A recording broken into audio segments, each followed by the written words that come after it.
الحمدللہ نحمدہ ونستعینہ ونستغفرہ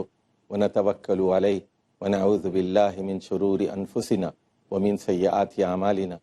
من یہدہ اللہ فلا مضل لہ ومن یضللہ فلا ہادی لہ ونشہد ان لا الہ الا اللہ وحدہ لا شریک لہ ونشہد ان سیدنا محمدا عبدہ ورسولہ۔ انبیاء علیہ الصلاۃ والسلام کی دعوت اور ان کی آزمائشیں، آج کی گفتگو کا یہ موضوع ہے، اور میں ہوں آپ کا میزبان خلیل الرحمن چشتی، اور شریک گفتگو ہیں پروفیسر عبدالستار حامد صاحب، پروفیسر محمد یحییٰ صاحب اور ڈاکٹر ادریس زبیر۔ ناظرین، آپ جانتے ہیں کہ دنیا میں جو نبی بھی آتا ہے سب سے پہلے وہ یہ کہتا ہے ان اعبدوا اللہ، اللہ کی عبد اللہ، اللہ کی عبادت کرو۔ دوسری بات وہ یہ کہتا ہے ما لکم من الہ غیرہ، اللہ ایک ہے، الہ واحد، اللہ کے علاوہ کوئی اور الہ نہیں ہے۔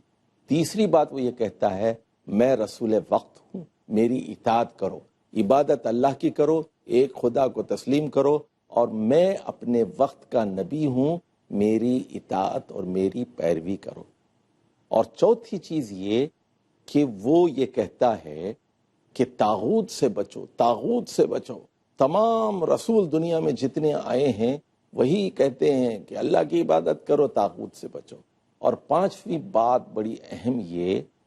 کہ رسول دنیا میں آتے ہیں انصاف قائم کرنے کے لیے، وہ کتاب لے کر آتے ہیں، میزان لے کر آتے ہیں، بینات لے کر آتے ہیں، لیقوم الناس بالقسط، تاکہ لوگ انصاف پر قائم ہو جائیں۔ تو میں سب سے پہلے گفتگو کی دعوت دوں گا پروفیسر ڈاکٹر ادریس زبیر صاحب کو کہ ان پر اس دعوت کے بعد، توحید کی دعوت کے بعد، اللہ کی بندگی کی دعوت کے بعد کیا استقبال ہوتا ہے، کیا انہیں پھولوں کے ہار پہنائے جاتے ہیں، ان کے ساتھ قوم کا رویہ کیا ہوتا ہے؟ بسم اللہ الرحمن الرحیم۔ قرآن مجید میں اللہ تعالیٰ نے انبیاء کرام کے انتخاب کے لیے لفظ اصطفیٰ استعمال کیا ہے۔ یہ اللہ تعالیٰ کا ایک انتخاب ایسا ہے کہ جس کے علم میں یہ بات ہے کہ جس نبی یا رسول کے سر پہ میں نبوت کا یا رسالت کا تاج رکھ رہا ہوں، یہ اب اسی دعوت کو لے کے جب قوم کے سامنے جائے گا تو حالات کچھ بھی بنے، چاہے اس کو دھمکیاں دی جائیں، الزام لگائے جائیں، اس کو نکال دیا جائے، اس کو قتل کر دیا جائے، وہ کبھی اپنے اس عہدے سے ریزائن نہیں کرے گا، پیچھے نہیں ہٹے گا۔ یہ ایک اتنا بڑا سٹینڈ ہوتا ہے جس کا انتخاب صرف اللہ تبارک و تعالیٰ ہی کرتا ہے، نبی کا، رسول کا۔ تو رسول اس عزم کے ساتھ اس مشن کو لے کے آگے چلتے ہیں، اور جب آگے آتے ہیں تو ظاہر ہے ہم نے اب پڑھا ہے سیدنا نوح علیہ الصلاۃ والتسلیم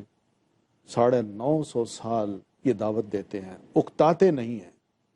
مگر سٹینڈ لیتے ہیں۔ انہیں بہت کچھ کہا جاتا ہے مگر سیدنا نوح علیہ الصلاۃ والتسلیم اپنے کام کو تسلسل سے جاری رکھے ہوئے ہیں۔ بینی اسی طرح سیدنا صالح علیہ السلام ہے، سیدنا ہود علیہ السلام ہے، موسیٰ علیہ السلام ہے، آگے چلتے آئیے عیسیٰ علیہ السلام ہے۔ یہ سب ایسے ہیں جنہوں نے حالات کا، بڑے کڑے اور مشکل حالات تھے، ان کا سامنا کیا ہے، اور لیکن اپنے موقف سے ایک انچ بھی پیچھے نہیں ہٹے۔ سیدنا زکریہ علیہ السلام، سیدنا یحییٰ علیہ السلام شہید کر دیے گئے، قتل کر دیا گیا انہیں، مگر نہ دھمکیوں سے مروب ہوئے، نہ قتل کی دھمکیوں سے، جان دے دی مگر پیچھے نہیں ہٹے۔ یہی صورتحال ہمارے پیارے نبی علیہ الصلاۃ والتسلیم کی ہے۔ تو مقصد یہ ہے کہ وہ بہت بڑا صبر کا پہاڑ بن جاتے ہیں اور کبھی بھی وہ پیچھے نہیں ہٹتے۔ یہ اللہ تعالیٰ کا ایک انتخاب ہے، اور انتخاب میں آپ دیکھ لیجئے اللہ تعالیٰ بھی اپنے فیصلے میں کوئی غلطی نہیں کرتا، اس لیے وہ بھی سبحان ہے، اور جس کے بارے میں اس نے فیصلہ کیا الحمدللہ کبھی بھی ایسا نہیں ہوا کہ کوئی نبی پیچھے ہٹاؤ اور اس نے کہا اللہ مجھ سے یہ کام نہیں ہوتا تو کسی اور سے لے لے۔ وہ اس میں ڈٹا رہا ہے۔ الانبیاء اشد بلاء، بشد بلاء، بالکل میرا خیال ہے وہ سب تقریباً لوگ سب جانتے ہیں۔ تو میں اپنی گفتگو یہیں تک ختم کرتا ہوں۔ جی پروفیسر صاحب۔ پہلے میں آزمائشوں سے پہلے یہ چاہوں گا کہ ان آزمائشوں کا سبب کیا، انبیاء کی جو دعوت ہے اس کے کچھ نکات آپ نے بیان فرمائے ہیں، میں اس فہرست میں تھوڑا سا اضافہ کرنا چاہوں گا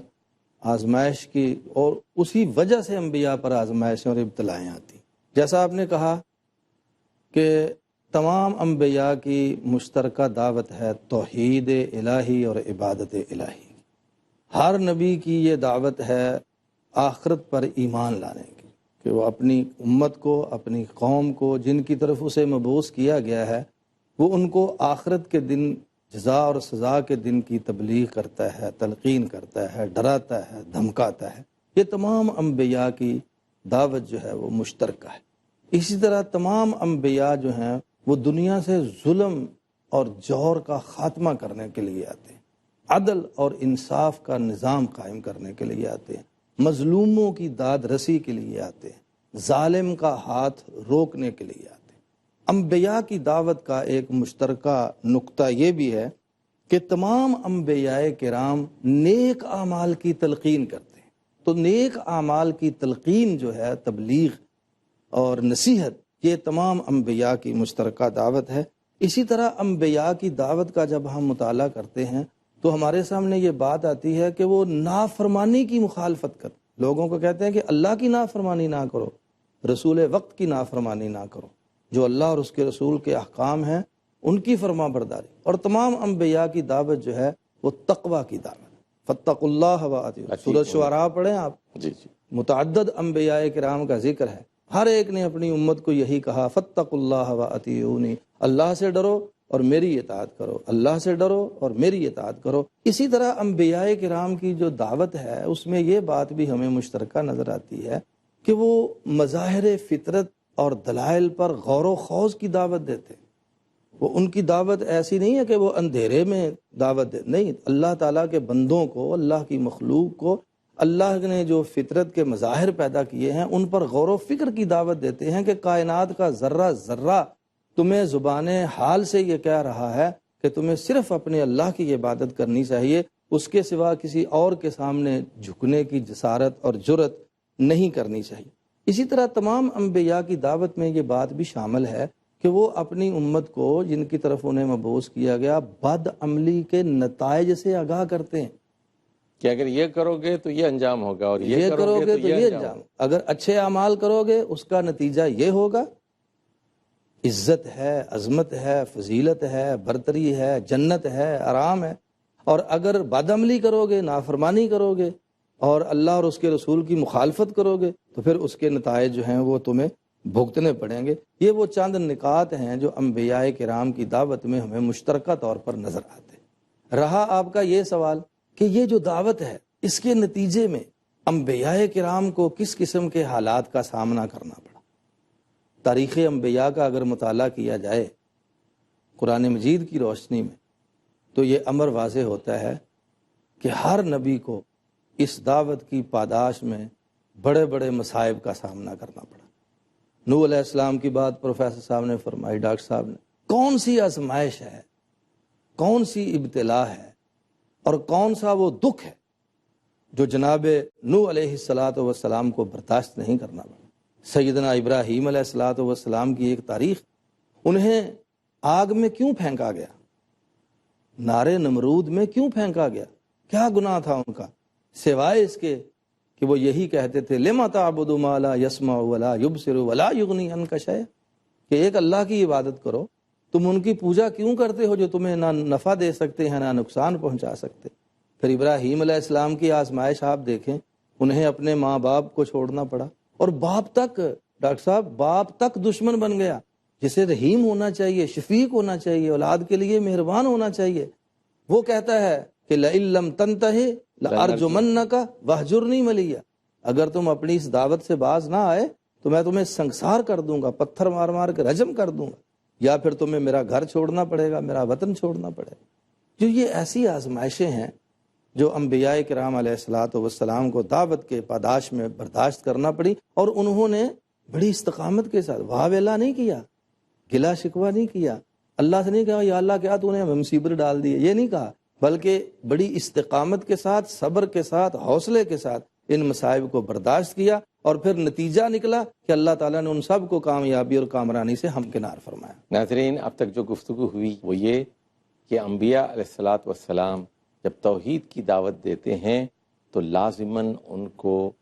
مخالفت اور مشکلات کا سامنا کرنا پڑتا ہے، یہاں تک کہ نمرود اور حکومت جیسی قوتیں بھی ان کے خلاف ہو جاتی ہیں، یہاں تک کہ سگا باپ بھی ان کے خلاف ہو جاتا ہے اور وہ انہیں سنسار کرنے کی دھمکی دیتا ہے۔ وقفے کے بعد انشاءاللہ آپ سے ملاقات ہوگی، آپ ہمارے ساتھ رہیے۔ السلام علیکم ورحمۃ اللہ وبرکاتہ۔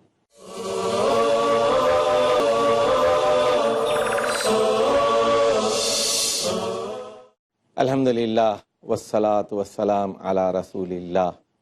پروفیسر یحییٰ صاحب، وقفے سے پہلے گفتگو ہو رہی تھی انبیاء کی آزمائشوں کے سلسلے میں۔ آپ حضرت شعیب علیہ الصلاۃ والسلام اور حضرت موسیٰ علیہ الصلاۃ والسلام کے حوالے سے گفتگو رکھیے کہ انہیں کن کن مشکلات کا سامنا کرنا پڑا۔ پہلے یہ بات عرض کرنا چاہتا ہوں کہ یہ آزمائش کیوں؟ دیکھیے، اللہ تبارک و تعالیٰ نے جب آدم کی تخلیق کا ارادہ فرمایا تو فرشتوں نے کہا اتجعل فیہا من یفسد فیہا ویسفک الدماء، فساد کرے گا انسان اور خون بہائے گا، وَنَحْنُ نُسَبِّحُ بِحَمْدِكَ وَنُقَدِّسُ لَكَ، ہم تیری حمد کے ساتھ تیری تسبیح کرتے ہیں اور تیری تقدیس بیان کرتے ہیں۔ اللہ نے کہا انی اعلم ما لا تعلمون، اور ان کی تھوڑی سا امتحان لے کے ان کو قائل کر کے کہ آدم جو ہے وہ تم سے برتر ہے، سجدہ کروایا۔ اب مجھے بتائیے کہ فرشتوں میں اور انسان میں بنیادی فرق کیا ہے؟ فرشتہ تو نافرمانی کر نہیں سکتا، فرشتوں کا مد مقابل بھی کوئی نہیں، ان کو گمراہ کرنے والا بھی کوئی نہیں، ان کو کسی حق و باطل کی رزم گاہ میں جھونکا ہی نہیں گیا۔ لا یعصون اللہ ما امرهم وَيَفْعَلُونَ مَا يُؤْمَرُونَ، وہ گناہ کر ہی نہیں سکتے، جبکہ انسان کا معاملہ یہ ہے کہ اس کے فَأَلْهَمَهَا فُجُورَهَا وَتَقْوَاهَا، اس کے اندر گناہوں سے بچنے کی صلاحیت بھی رکھی گئی ہے اور گناہ کرنے کی صلاحیت بھی رکھی گئی۔ امتحان میں تو ہم ہیں۔ یہ جو عظمت انسانیت ہے کیا کہ موجود ہوں وہ سب مخالف عوامل، یہ بھی ہو کہ ان کے پاس مال و دولت ہو، اللہ کے جو دشمن ہیں باطل کے پاس سارے اختیارات ہو، بادشاہت ہو، خزانے ہو، عیاشی ہو، سب کچھ موجود ہو، اور اس کے باوجود بھی حق پہ قائم رہے انسان، اور دشمنی بھی موجود ہو، قتل تک کے ارادے کیے جائے، تباہ کیا جائے، جان و مال، عزت، آبرو سب پہ حملے ہوں، اس کے باوجود بھی اسی پہ قائم رہے۔ یہی تو انسان کو عظمت عطا کرتی ہے، یہی بات کہ تمام چاہے وہ دلکشی کے، دل آویزی کے حربے، فریب کاری ہو، یا جب کھلا مقابلہ ہو، دونوں صورتوں میں انسان حق کے ساتھ رہے۔ اور یہ عظمت انسان کو سب سے زیادہ پیغمبروں کی جد و جہد سے ملتی ہے۔ ہر پیغمبر جتنی آزمائشیں آئیں اور آزمائشوں میں جس طرح سے پورے اترے، یہی انسانیت، پوری انسانیت کی عظمت کا سب سے بڑا ثبوت ہے۔ ہر نبی کا ایک دشمن ہوتا ہے، انسانوں میں سے بھی اور جنات میں سے۔ وہ دشمنوں کا مقابلہ کر کے اور ثابت قدمی سے اپنی بات پر ڈٹا رہ کر اور اللہ کے کلمے کو غالب کر کے ہی تو انسانیت کی عظمت کا ثبوت دیتا ہے۔ اور یہ جو جد و جہد ہے، دیکھیے اللہ کو پسند کتنی کی، اس کے لیے کوئی مار کھا رہا ہو، اس کے لیے شیب ابی طالب میں محصور ہو، اس کے لیے پتھر کھا رہا ہو، اس کے لیے گالی کھا رہا ہو، اس کے لیے خون بہا رہا ہو، اس سے بڑی بندگی ہے کیا؟ اللہ کے لیے کر رہا ہو کوئی اور راضی خوشی ہو اور اسی پہ ڈٹا ہوا ہو، یہ بندگی کی بہترین مثال ہے۔ آزمائش جو ہے وہ نیک بندوں پہ آتی ہے، اور یہ بندگی کی خوبصورت ترین مثال ہے، اور یہ عزم کی بہترین مثال ہے، اور اس پہ فرشتے رشک کرتے۔ اللہ نے فرشتوں سے کہا کہ یہ جنت دیکھو ذرا، اور دیکھ کے یار اللہ کون ہوگا جو اس میں نہیں جانا چاہے گا، اس کو چھوڑنا کون چاہے گا؟ فرمایا وہ راستہ دیکھ لو جو یہاں تک لے جاتا ہے۔ اس راستے کو دیکھ کے جا کے کہا کہ جی کون جائے گا، جا کون سکے گا؟ اور جہنم کے لیے کہ اس میں کوئی نہیں جانا چاہے گا، لیکن راستہ دیکھا تو کہا کہ جی بچے گا کون، اسی پہ جائیں گے۔ تو اس تمام کا مقابلہ کر دینا، سارے مقابلہ کرنا، اور اپنی منزل تک اللہ کی جو ہے ساتھ جو اپنا تعلق ہے اس کو قائم رکھنا، اللہ کی وحدانیت کی بات۔ دیکھیے اللہ واحد ہے، اس کی وحدانیت کی کوئی نفی کرے اور اس کے مقابلے میں اس وحدانیت کا علم بردار ہو، جو اس سے اللہ کی عظمت کا کیسا ایسا، یہ بندگی کی کیسی خوبصورت ہے، یہ تعظیم الہی کی کیسا خوبصورت منظر ہے۔ تو یہ جو سازشیں ہیں ساری کی ساری، یہ حقیقت میں انسانیت کی عظمت کا عروج ہے، اور وہ پیغمبروں پہ جیسی آتی ہیں دوسروں پہ آ بھی نہیں سکتی، اس لیے کہ سب سے اعلیٰ انسانیت میں مرتبہ ان کا، مرتبہ بھی انہیں کا ہے اور افضل ترین وہی ہے۔ اور اس میں اللہ کے ساتھ وابستگی کی شدت جو ہے کہ جو صورت ہو، چاہے ترغیب ہو چاہے ترہیب، تو پیغمبر جس آزمائشوں سے گزرتے ہیں پھر امت گزرتی ہے۔ اصحاب الاخدود کے ساتھ دیکھیے کیا ہوا، اصحاب الاخدود کے ساتھ کہ ان کو زندہ خندقوں میں پھینکا گیا، حضرت ابراہیم علیہ السلام جیسی آزمائش سے وہ گزر گئے۔ ابراہیم سے تو اللہ نے اور کام لینا تھا، ان کو تو بچا لیا، یا نار کونی بردم و سلام علی ابراہیم، ان کو تو نہیں بچایا اللہ نے، ان کو سیدھا وہیں سے جنت میں لے گیا۔ صاحب یاسین کی گواہی موجود ہے نا کہ دیکھو تو صحیح، تم سمجھتے ہو قتل کر دیا یا عذاب دے دیا، دیکھو تو صحیح ہمارے ساتھ ہوا، کیسے ہمیں عروج ملا ہے، کیسے فضیلت ملی ہے۔ وہی راستہ ہے کہ جس میں بندگی کا وہ مرتبہ ہے جو فرشتوں کو میسر نہیں ہے۔ یہ تو رحمت ہے، انسانیت کے عروج کی یہ دلیل ہے۔ بتائیے، شعیب علیہ السلام کے حوالے سے بات رکھیے کہ انہیں کن آزمائشوں سے دوچار ہونا پڑا، اور ان کا ان کی قوم کے ساتھ کس قسم کا معرکہ اور کس قسم کی کشمکش؟ یہ سب سے بڑی تکذیب، سب سے بڑی بات ہے، اتفاق نہ کیا جائے دعوت سے، ان کی خیر خواہی جو ہے، وہ جو انسان کو بچانا چاہتے ہیں اس سے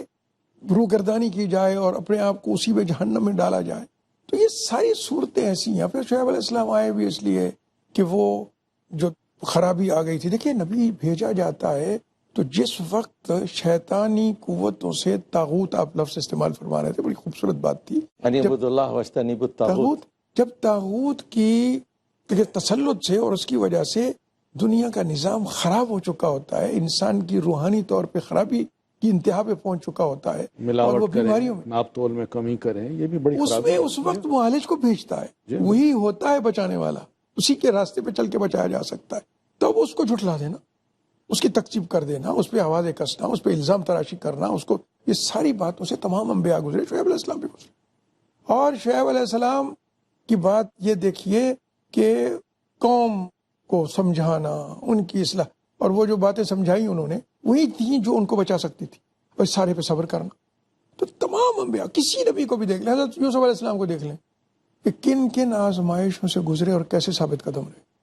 کس طرح کی ثابت قدمی ان کے اس میں آئی۔ تو یہ ثابت قدمی حقیقت میں اللہ سے تعلق کا ٹیسٹڈ ثبوت ہے، یہ کہ ہر طرح سے ٹیسٹ لے لیا گیا اور یہ ثابت ہے اور یہ حاصل ہو گیا، جو فرشتے نہیں کر سکتے،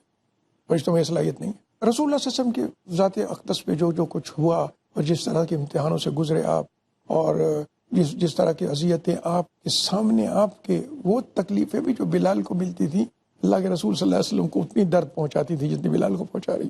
وہ تو رؤوف الرحیم ہے، اولا بالمؤمنین من انفسہم۔ تو یہ ساری پہ سے گزرنا، بنی ہاشم کے وہ لوگ بھی، وہ خاندان بھی جو مسلمان نہیں ہوئے تھے، پتے کھانے پہ گزارا کر رہے، یہ سارا وہ جو آج کل ہوتا ہے کہ جی فلاں کا اقتصادی محاصرہ کر لیا جائے، وہاں سے پہلے سے شروع ہے وہ محاصرہ، کوئی چیز نہیں، ان تمام سے گزرنا جو ہے سارا، یہ حقیقت میں ابدیت کا عروج ہے اور اس کی افضلیت کا عروج ہے۔ اور اس سے گزرنے کا جو آگے سبق ملتا ہے نا، دیکھیے اس میں ان لوگوں سے پوچھئے جن کو اللہ نے یہ ہمت دی ہے کہ وہ جان قربان کر دیتے۔ اب جو اپنی جان قربان کر دے، ہم تو سمجھتے ہیں کہ جی بہت مشکل سے گزر گیا، سب سے قیمتی چیز اپنی قربان کر دی، اور جب ان سے سوال ہوتا ہے کہ اس کا انعام کیا لوگے، وہ کہتے ہیں پھر وہی وہ لذت جو تیری راہ میں جان دینے کی۔ اللہ کے رسولوں نے یہ انٹروڈیوس کروایا ایک آسپیکٹ کہ جان دی ہوئی تو اسی کی تھی، حق تو یہ ہے کہ حق ادا لذت اس کی کہ وہی ہمیں چاہیے کہ تیری راہ میں تیری راہ میں قربان، پھر قتل ہو۔ دیکھیے لوددت ان اقتل فی سبیل اللہ ثم احیا ثم اقتل ثم احیا ثم اقتل۔ تو یہ ایک اور آسپیکٹ ہے، فرشتوں کو کیا پتا اس کا کہ اللہ کی راہ میں عذاب سہنے میں جو لذت ملتی ہے اس پہ دنیا کی سب لذت ہے اس سے نیچے، تو فرشتے کیا؟ تو اس لیے اللہ تبارک و تعالیٰ پھر ان کے حوالے سے فخر بھی کرے گا، اور فرشتوں کی حیثیت یہی ہوگی نا کہ جب یہ سب اللہ کے رسول اور ان کے پیچھے چلنے والے جنت میں جائیں گے تو یدخلون من کل باب سلام علیکم، یہ اب رہ گیا نا کام کہ آؤ اور سلام پیش کرو ان کو، یہ جن کو تم نے سجدہ کیا تھا اب ان کی کامیاب، جو کامیاب ہے ان میں سے وہ تمہارے سلاموں کے مستحق۔ جزاک اللہ۔ پروفیسر محمد یحییٰ بہت ہی خوبصورت گفتگو کر رہے تھے، اور انہوں نے یہ بتایا کہ فرشتوں کو اس آزمائش میں جھونکا ہی نہیں گیا ہے، یہ سعادت حضرت انسان کے حصے میں آئی ہے کہ اس کے سامنے ٹیمپٹیشنز ہیں، اس کے سامنے بہت سارے جال ہیں، اور ان سے وہ بچ کر اللہ تعالیٰ کی بندگی میں آتا ہے، اور انبیاء علیہ الصلاۃ والسلام اس کشمکش میں دنیا کے سامنے ایک مینار ہدایت ہوتے ہیں، اور وہ ایسی سخت آزمائشوں سے گزرتے ہیں کہ پھر ساری امت اور ساری قوم ان کے پیچھے پیچھے چلتی ہے، اور اللہ تعالیٰ سے ان کا تعلق بہت مضبوط ہوتا ہے، اور وہ ایک بڑی عظیم الشان لذت سے سرشار ہوتے ہیں کہ اللہ کے احکامات پر وہ عمل کر رہے ہیں، اور وہ ہر قسم کے شر کا مقابلہ کرتے ہیں، انسان کے اندر ایسی صلاحیتیں پیدا کرتے ہیں کہ وہ ان آزمائشوں سے گزر کر جنت کی طرف رواں دواں ہو جائے۔ اس میں چشتی صاحب تھوڑی سی بات میں یہ عرض کروں، جتنی آزمائشیں آتی ہیں نا، اتنا ہی اللہ کا نبی اور رسول رب کے تقرب کو تلاش کرتا ہے اور جھکتا ہے، اپنا رونا، اپنی شکایت وہ رب کی جناب میں ہی کرتا ہے، لوگوں کے سامنے نہیں کرتا۔ یہ ایک چھوٹی سی حدیث پہ آپ کی بات کرتے ہوئے، فرشتہ آتا ہے، اللہ کے رسول اگر حکم ہو تو اس احد کے پہاڑ کو میں سونا بنا دیتا ہوں، بہت اخراجات ہیں۔ اس کو جواب ہی نہیں دیا، سیدھے اللہ کی طرف، لا یا رب، میں چاہتا ہوں ایک دن شیر ہو کے کھاؤں، اس دن تیری اشکروں کا و احمدوں کا و اسنی علیک، اس دن تیرا شکر ادا کروں، حمد کروں اور ثنا کہوں تیری، اور ایک دن بھوکا رہوں، اسالک و اتضرع الیک، اس کی بھی لذت ہے کہ میں اس دن تجھ سے مانگوں اور تیرے سامنے گڑ گڑاؤں، اس پہ بھی ایک لذت ہے۔ یہ